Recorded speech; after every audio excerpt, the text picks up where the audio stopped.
Welcome back, everybody. It's so good to have you. Have you liked? Have you shared?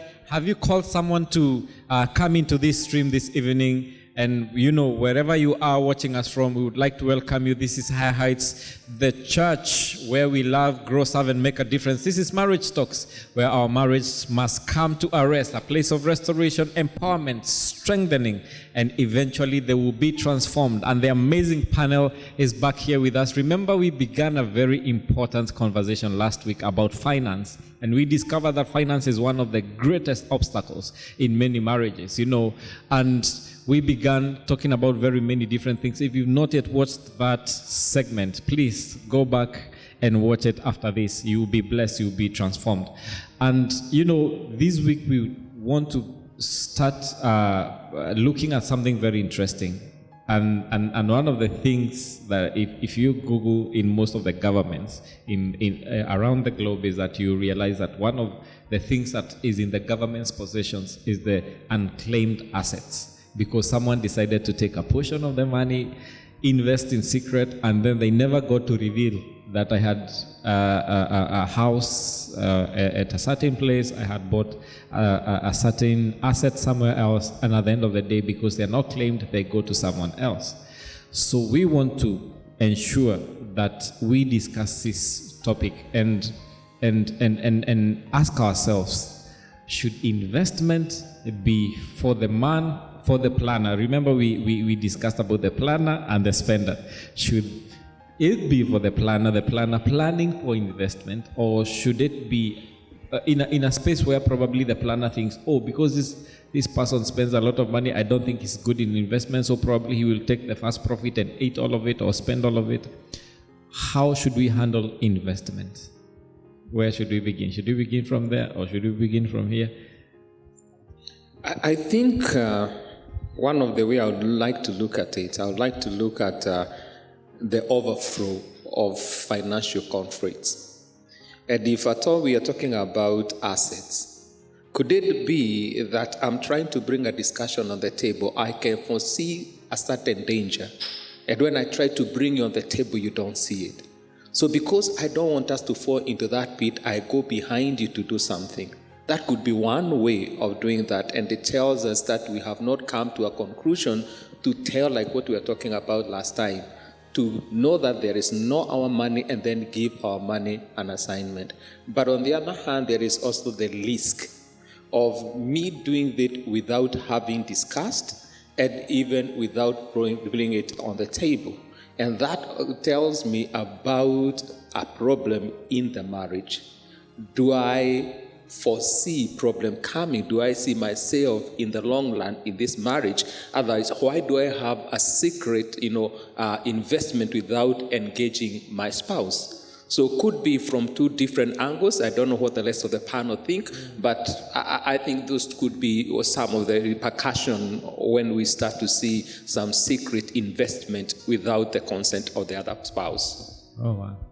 We always talk about on this platform the need for openness, the need for being truthful. If you're open with me, I will trust you.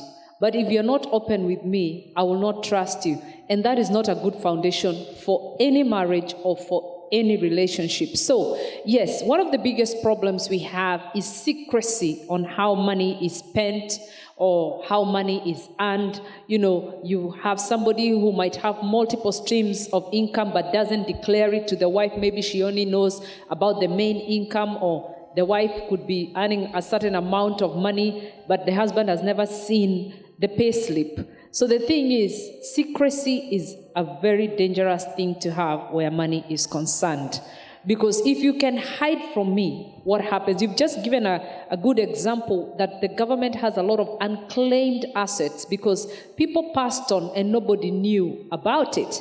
And we have seen that, especially in the African setting. We have seen it over and over and over again where that has happened, or when even you know about the assets, but because you never financially educated your family, they mishandle it, and within a very short time, what you were able to build up in terms of investments, they squander it all. So it is very important to be on the same page, to discuss. I'm risk evasive, but my husband is not. So I need him and he needs me. I like planning. I like knowing where my investments are. Like, for example, here in the UK, we have what we call the pension scheme, where you pay into a pension because they don't want you in your older days to be a pensioner who is what is it called? A poor pensioner. We don't want in our older days to be dependent on our children. We want to be able to take care of ourselves. But now this has to be done intentionally. We have to plan together. We have to agree together. Now, when I talk about investments, my husband is able to invest in sort of anything. And sometimes we burnt our fingers. But because we had discussed it, it's not a big issue. But supposing he had gone ahead and invested and didn't inform me about it, then it would have been a big issue. I mean, when somebody takes £10,000 and invests in something, 20,000, that's not little money. That's a lot of money that you've worked really hard to get it. So it's important that you're on the same page, because even when our fingers are burnt, we know that we're on the same page. But investments are necessary. Investments are necessary, I think about it. There are good debts, there are bad debts. But for me, I totally agree. It's important to plan and to invest for today and for tomorrow so that you can be a bit comfortable in your future. I mean, if you have been renting a house, nothing wrong with it. Maybe you should want to become a homeowner. If you're in a different continent, the first thing you think about is, I want to own a piece of land and put up my own home. Here in the UK, most people think about, I need to buy a property. So you need to be on the same page. You need to agree. You need to understand. Some things we've done, we didn't even know what we were doing. Like the first property we bought in the UK, it was a leasehold. I didn't even know the difference between a freehold and a leasehold. You get to learn, but we dared, we did it, So the thing is, you have to be on the same page. Let there be no secrecy. I'll give you a story. Once when a man was talking to pastor, we were somewhere in a fellowship, and he decided to use himself as a testimony, and he said how he was hijacked in his country, and when he was hijacked by kidnappers, all he could think about was his wife and children, and then all he could think about was a secret account he had, isn't it? And that account had a lot of money. He had never disclosed it to his wife. God is so merciful. They didn't kill him. They let him go. They took his car. But he says the first thing he did when he saw his wife, he said, I want to confess to you. I have this account. It has this much money. I've never disclosed it today. Today I saw death with my own eyes, and I thought I'm going to leave my family at a bad place just because I've never disclosed this money to my wife. She was a good woman, and they discussed about it and they moved on from it. But for some other people, that would have started right there a very big crisis. How could you hide this from me? But do you see the dangers of keeping secrets? The dangers of doing things secretly, even if it's for the good of the family. If your partner does not understand why you're investing, educate them. Educate them. Go to a financial seminar. Now, churches, they are teaching all these things. I mean, in our last episode, James and Susan said that they started a program by Dave Ramsey. Sure enough, he's American, but the principles work whether you're in America, Europe, or Africa. You just, tweak them to yourself. They call the pension scheme there 401k. We call it here pension scheme. In Kenya, I think it's called a pension scheme. Other countries. Educate yourself. Learn how to sit down and to do sums together. At the beginning of the year, have an exercise.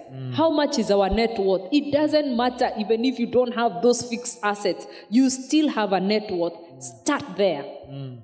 Start there. Give your money an assignment, Start small. How do you eat a big elephant?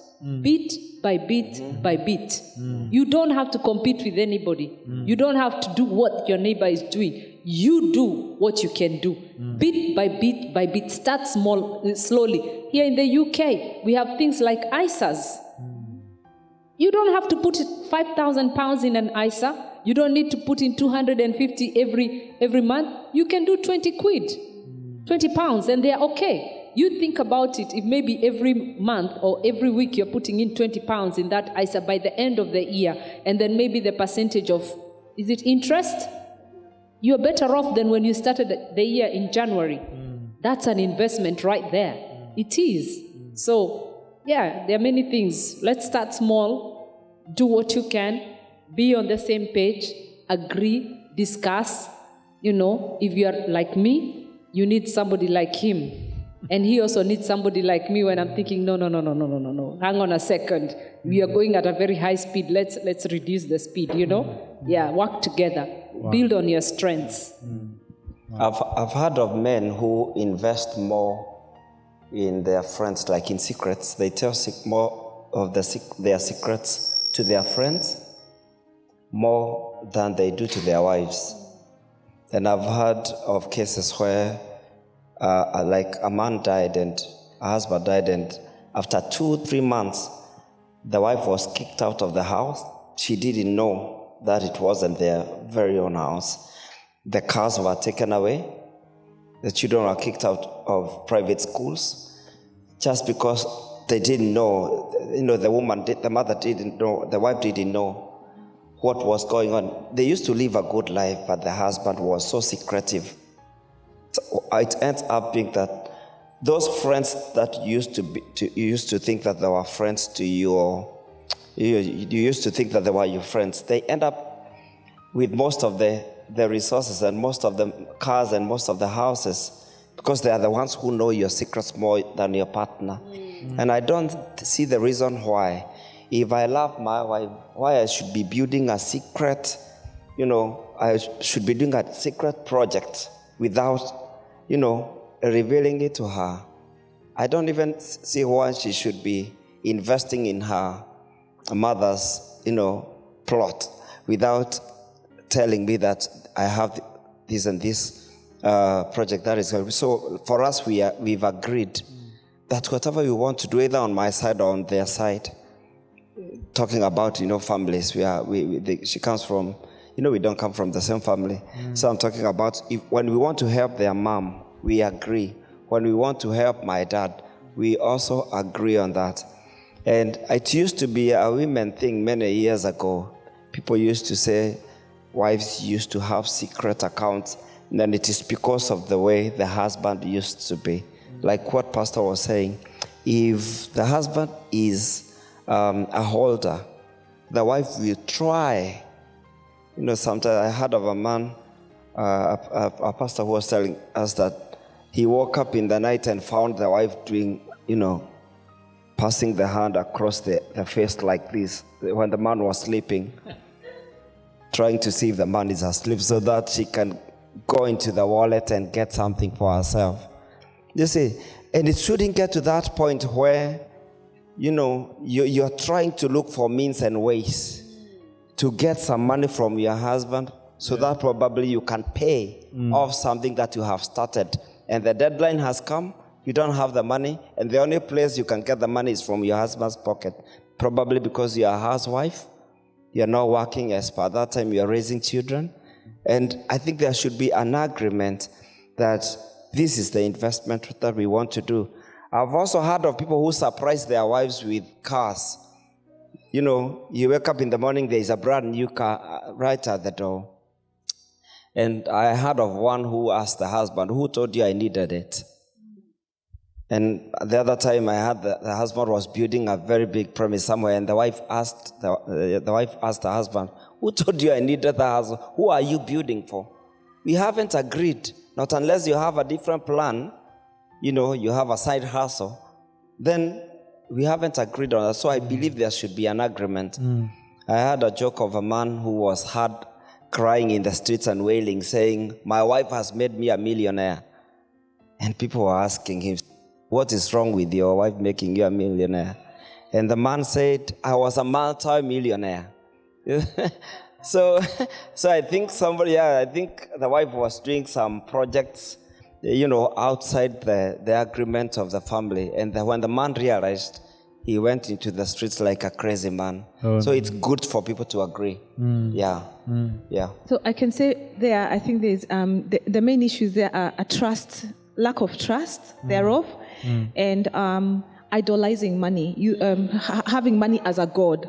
Because if you're not idolizing money, then you won't put so much emphasis on the money. You won't find the need to hide that income from your spouse. when I first got married, not from one lady, but I heard from a few saying, what you need to be, you need to be wise and keep your own, account, your own money, your own stash, an account. And I thought at first, maybe they're just giving wise advice. And I thought after that, when we got into the marriage, I thought, no, I don't distrust my husband to the point that I need to hide anything from him. And he doesn't hide anything from me, so why should I? The other thing is, we are doing all this. We are working, we are investing, we are trying to build wealth because of our children. Because the Bible says, leave an inheritance for your children's children. So if you're doing that, who are the beneficiaries? It is your spouse and the children. Eventually your children, and even maybe their children, depending on the level of wealth. So why then would someone have something secret to the point that their spouse knows nothing about? So they wouldn't even know how to lay claim of it. So I think it's important that people, the Bible says, two cannot work. How can two work together unless they agree? How will you agree? How will you work together? How will you have a common goal if you have your own ideas? And yes, we're different.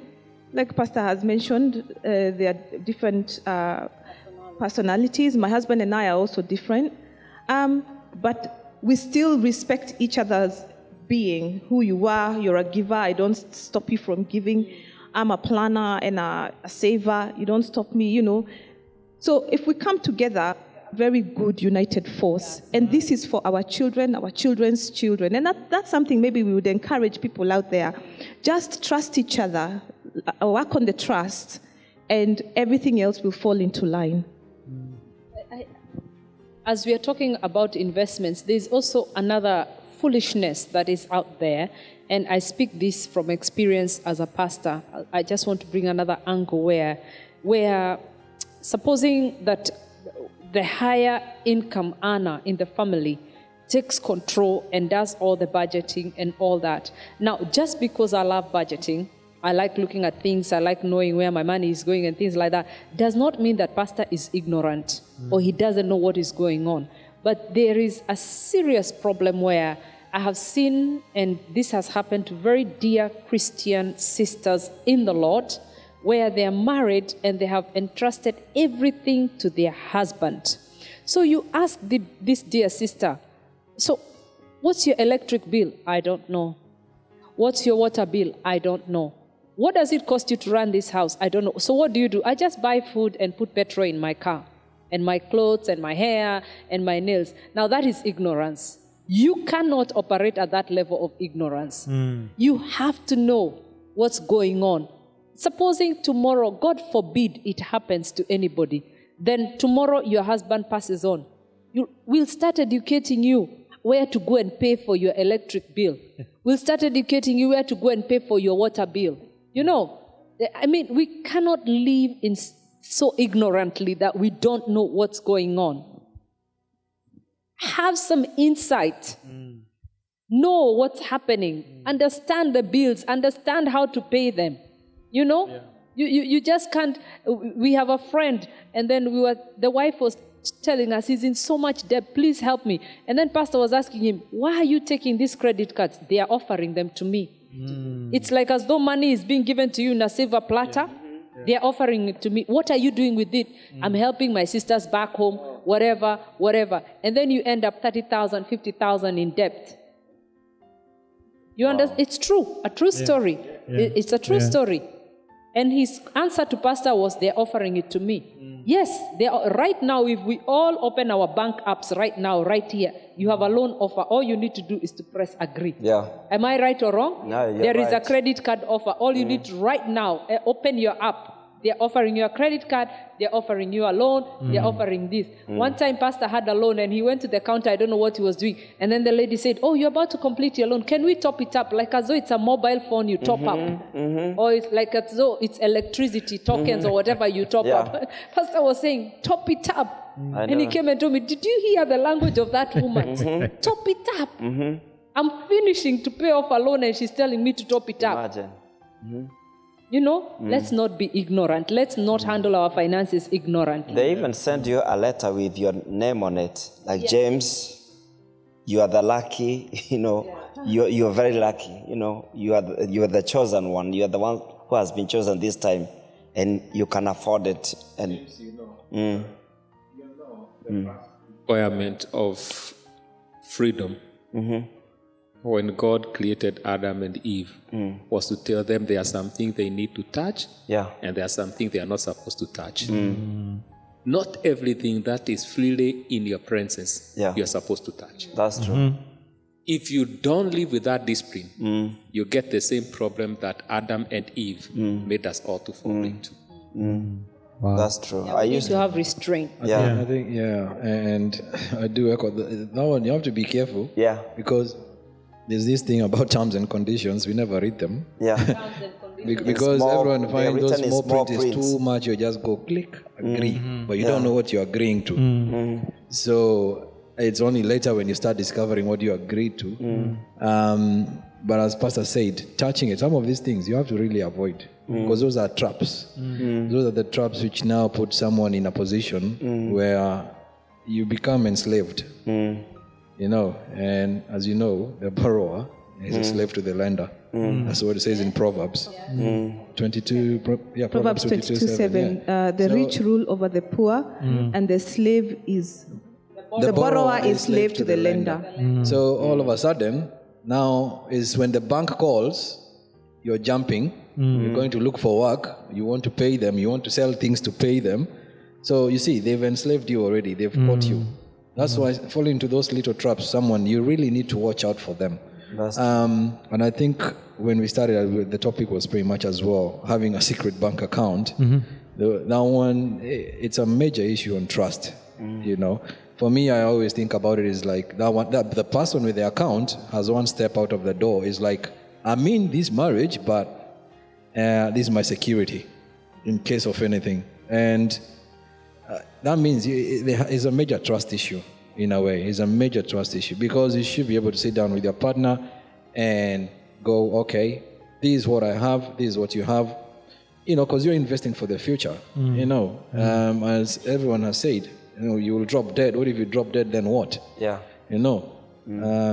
These situations are there. Is the old jokes you hear of someone saying, when I die, bury me with my money. And then the wife will write a check and throw it in the coffin and go and cash it, and then I'll still, So just make sure when you're on earth, make sure you disclose it to your partner and enjoy it together if you're in that period especially. And openness. If I can be open with you intimately, why can't you be open with me about earthly things? If I can trust you with my body, why can't you trust me with your money? Let's work together for the good of our family. Let's work with what we have on the table. Another thing, let's stop comparing my family to the other family. Pushing my husband to give me what James has given Naomi. Pushing my husband to give me what Susan has been given by James. No. Let's just keep up. Let's just keep up. Let's just stick to our lane. It's not about, I beg your pardon, not let's keep up. Let's not keep up with the Joneses. In our case, let's not keep up with the Wairias. Let's not keep up with the Mashurias. Let's not keep up with the Kamaus. We are we. We are we. Run your race. Know where you're going. Know what you're doing. I will not be intimidated by any other pastor. Whether you have a 24-inch weave, God bless you. If you're able to match your shoe to your car, to the microphone you'll be preaching with, God bless you. I am running my race. I am running my race. Let's not compare. I once had a preacher who was speaking, actually it was Pastor Wangaroro, and he was saying, these wives are giving us a lot of trouble. When you go to somebody's house, you find they have a coffee table with a glass top. Tomorrow they want you to take to the high street, I want that coffee table. And you're asking, what's wrong with the coffee table we have? It's not broken. We can have it. It's fine. But, so please, Run your race. Yeah, he's the one pastor always tells us here when he's preaching, you're going shopping in other people's home. Yeah, you're going, exactly. You go in, you window shop, you're like, you go home, I want that. What about what you have? Imagine. Something I learned is, sorry, Pastor. Something I learned is that comparison is the greatest enemy of any progress. And when you imitate other people, imitation is limitation. You always find yourself, I know there is healthy competition, but it's good to live within your means. One thing that the Lord has delivered me from and my family is comparison. I don't desire anything that other people have, and it's not that I'm not ambitious. I am, but I want to live my life. We were laughing earlier here with James, and I think with some of us, that, alcoholics live under the influence of alcohol. And when they are real them, they can't even face you to talk to you. And sometimes we live other people's lives. And sometimes you wonder, when will people ever see you? You want to hide under expensive clothes. You want to please people with money that you don't have. Buying expensive things, taking loans to buy cars or live a better life or eat better meals, instead of living within your means. And you cannot be able to be everything. You cannot be able to have everything in this world. You won't be, even by the time we leave this world, we won't be like Bill Gates. We won't. Some of us will just probably be starting to climb up the property ladder. Whatever the Lord will have given you, and sometimes we don't struggle, as I always say, we don't struggle because of next year. We don't struggle. Sometimes our struggle is for what is in 10 years to come, but we fail to understand that the Lord has already given us some substance that we can enjoy now. And the Bible says that godliness with contentment is great gain. It's great gain. We need to learn that principle of contentment. Enjoy what you have. The little that you have saved. There's one young man who came to my house and told me, James, I wish I had, a very rich person came to my house and told me, I wish I had, I know this is how he put it. He said, I think a smaller house is better. And a smaller compound as well is better. And for some reason I told him, even not too much money is better. And the guy told me, I'd rather have much and fail to be able to manage the money. Then I told him, then you're just like a poor person. If you cannot be able to manage what you have, you are poor. And what I wanted to say is, whatever we have, God has given us enough for ourselves. But sometimes you look at a person driving a big car, and you don't know if they've killed a person to get that money. You don't know if they've stolen that money. Some have worked for it, yes. But why don't you climb the ladder little by little? Why don't you be patient with yourself and with God as well, as He blesses you? Even the children of Israel were not given all the cities that were ahead of them in a day. They were told, no, you will not get, you have to fight for them. So I think there's a process of even getting wealth and investing. I also find a wonder in this world where people are always investing and not even enjoying. They are always building something. They are always buying something. They are always doing something out there. And you wonder, when do they even sit to enjoy? They have new coaches in their house, they don't even sit on them. They have a TV, they don't even watch it. They work day and night. You see, I have heard of a man who was saving from the time he was young, that one day I'll be able to eat hard chicken. You know those days when hard chicken was everything. But by the time he got to that age, he had no teeth. You see? He had no teeth. So sometimes you save, you save and save and save, but you don't enjoy that life. You are living just looking for life, but you die not how you live the life. And that is one of the greatest wonders in this world. Wow. Yeah. Conversations. Be open. Communication is not just about other areas and maybe about finances. All over. Because I also think if there's not enough communication, then I think we cannot have a well-rounded marriage and in the area of finance, which is very critical. And one thing I've learned is don't keep up with anyone else apart from Jesus. Live within your means. Live within your means. Create a budget. If it is not written, then just know, as we have learned from last week and this week, write down your budget. Live within your means. Don't compare yourself with anyone. And then be open, be transparent. It may be £5, it may be £10, but that £10 tomorrow you will make 10 times the money and it will be £100, and it will be £1,000, it will be £10,000, and it will create a bigger issue than it is creating now. If you're thinking of investing, invest with the knowledge of the other partner of the other spouse. Ensure that everyone is on board and do not invest secretly. And so, as you can see, we have very nice financial coaches here. And let me tell you this, every week, all these guys are available for every one of you. If you have any question, if you have any feedback, if you would like, probably there's a question you would like to understand about finance, feel free to post it on our inbox or post it on the comment section, and we will reach out to you, and we will also have a discussion about that question in our next episode, so that we ensure that we are also engaged and we are engaging you in this conversation. Post your question, give us your feedback. Every week we have small groups that meet from Monday. Monday we have the parenting group from 8 p.m. to 9 p.m. Yeah, UK time, 8 p.m. to 9 p.m. UK time on Mondays. On Wednesdays, we have a young couples if you're 5 years and below, 7:30 to 8:30 on Wednesdays. Thursday, we have two, the big two. Let me be biased because I belong to her. Always and forever on Thursday, and rest. Always and forever is from 7:30 to 8:30. Rest begins from 8 to 9 p.m. And all these groups, all this information.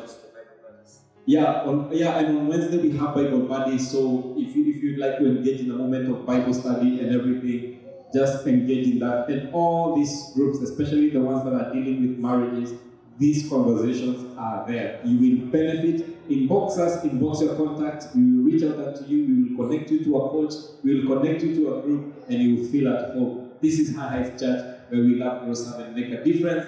This is Marriage Talks, where marriage has come to a rest. Restored, empowered, strengthened, and transformed. God bless you.